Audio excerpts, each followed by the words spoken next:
Maître Gloria Guissou Cabré, organisatrice en chef, coordinatrice du Gala international de boxe, est avec nous ce soir. Bonsoir Gloria et merci d'avoir accepté notre invitation. Merci, bonsoir. Bonsoir fidèles téléspectateurs de BF1. Alors, on est à quelques heures du coup d'envoi. Dites-nous, où est-ce qu'on en est avec les préparatifs? Est-ce que tout est fin prêt pour demain? Nous sommes fin prêts. Nous sommes prêts pour demain. Nous sommes prêts depuis hier, on va dire, comme ça se dit. Tout ce que nous attendons, c'est le peuple burkinabé. Tout ce que nous attendons, c'est du soutien, de sentir que nous sommes unis derrière nos champions et que nous savons les pousser quand il le faut. Il y a des moments dans l'histoire des peuples où ils sont mis à l'épreuve.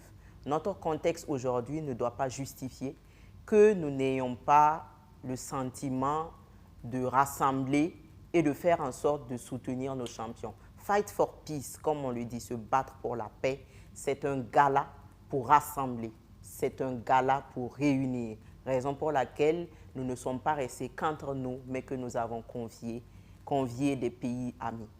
Ce soir même, on le voit en image, les athlètes sont passés pour les paysages. Déjà, quel est l'état d'esprit de ces athlètes? Je pense que les images parlent d'eux-mêmes, ils sont prêts. Il y en a qui provoquent pour eux-mêmes, pour faire sortir les autres de leur gond. Mais je pense, en tant qu'ancienne compétitrice, que c'est pour eux-mêmes baisser leur propre stress. Je ne m'inquiète pas beaucoup parce que tous ceux qui viendront en auront pour le prix de leur ticket. Vous l'avez dit, c'est inédit, ce sont des moments forts. Vous sortez tout de même le grand jeu, le Palais des Sports de Ouaga 2000. C'est du lourd, comme on peut le dire. Vous êtes confiante? On est confiant, mais parce qu'on n'est pas seul. On a la chance d'avoir BF1 La Télé qui ose, qui épouse le projet et qui presque coproduit avec nous. Et c'est le moment de remercier pour tout l'accompagnement. Mais nous avons des partenaires qui ont accepté de porter le projet, en commençant par le ministère des Sports, de la Jeunesse et de l'Emploi, patron de l'événement.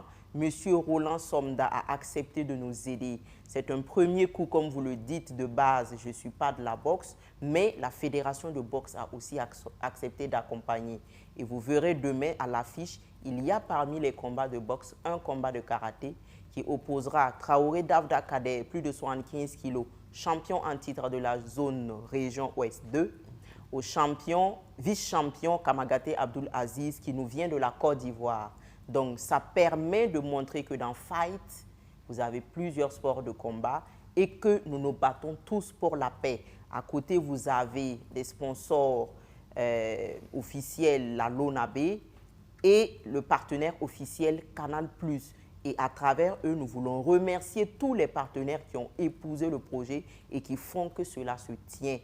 C'est surtout qu'il y a un dynamisme avec des jeunes qui ont accepté de se constituer derrière Ringo Club en comité d'organisation pour aller plus loin. Seul, comme l'a dit Mathias, on ne peut rien, mais ensemble, on peut aller très loin. Vous parlez tantôt de Mathias qui va affronter donc le Nicaraguayen Georges Moreno. Pour vous, quels sont les enjeux de ce combat?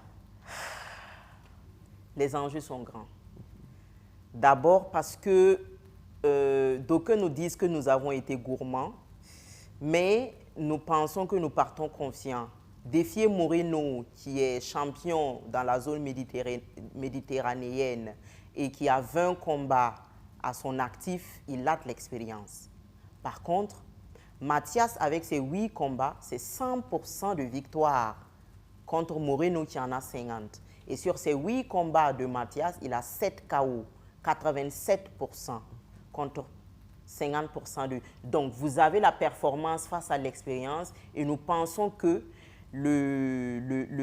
comme on aime dire, le 12e joueur au foot, ici, on va dire le 3e adversaire viendra du public. Mathias attend du soutien. Mathias attend une salle pleine recto verso. Et nous pensons que nous allons pouvoir relever le défi parce que plus loin dans les enjeux, c'est de pouvoir coucher des cases, de prétendre à des titres prestigieux dans le top 4 des fédérations mondiales, la WBC, WBO, WBA et IBF. Et pour cela, il faut pouvoir montrer que votre pays, ces 2 dernières années, a su organiser un gala international qui a rassemblé au moins 5000 personnes en présentiel et 100 000 personnes en ligne.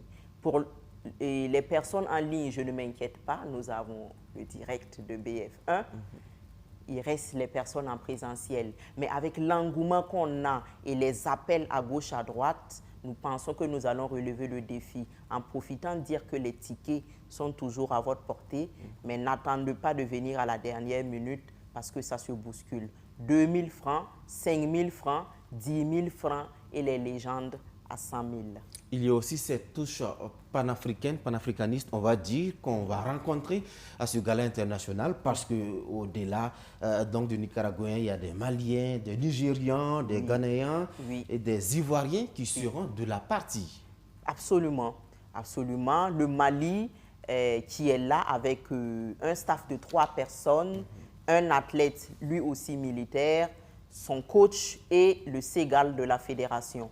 Donc, ils sont là. La Côte d'Ivoire vient avec 2 délégations, une au niveau de la boxe qui affrontera le Nigeria et une délégation au niveau de karaté qui affrontera le Burkina. Et nous avons encore à la boxe le Ghanéen qui affrontera le Nigérien. Vous avez les rivaux anglophones, Ghana, Nigeria. Donc, ce que nous voulons faire, c'est de pouvoir prôner le vivre ensemble. On aurait aimé aller avec toute l'Afrique, mais je pense qu'il faut commencer quelque part. Et tous les autres pays qui nous suivent, la prochaine fois, on n'hésitera pas à vous ajouter. Merci Gloria Guissou. Dernière question, le Burkina Faso, vous le savez, est connu tout de même pour avoir connu de grands champions. On se souvient tous de Boum Boum. Depuis quelques années, cette discipline a perdu un peu de sa superbe. Est-ce que ce gala aussi veut en quelque sorte redynamiser l'élan? Oui, je pense que oui. Même dans la grande pancarte des pesées, vous voyez, réécrivons l'histoire de la boxe burkinabé parce que chaque pays a sa particularité. Et si vous étudiez l'histoire du Burkina, en matière de sport de combat, nous ne sommes pas derrière. Pourquoi nous ne nous focalisons pas là où nous sommes bons? On ne délaissera pas les autres, ne vous inquiétez pas. Mais nous avons eu une histoire, comme vous l'avez dit, Nabaloum Draman Boumoum, qui au passage, j'informe qu'il sera là demain. Il était là au lancement pour passer l'écharpe à Mathias. C'était un témoignage de ce que nous rompons un peu avec une génération qui a fait briller le Burkina. Et nous ouvrons une nouvelle page pour écrire plus belle l'histoire du Burkina Faso. Merci beaucoup à Maître Gloria Guissou Cabré, organisatrice donc en chef, coordinatrice du Gala international baptisé Fight for Peace. C'est donc demain, à partir de quelle heure déjà? Ouverture de la grande porte du palais à 9 h, parce qu'il y a des stands, il y a une rue marchande. Venez, familiarisez-vous au sport et aux différents partenaires. Ouverture des portes à 16 h pour avoir accès à l'intérieur du palais. Heure limite d'arrivée qu'il faut retenir, 18 h 30. 18 h 30.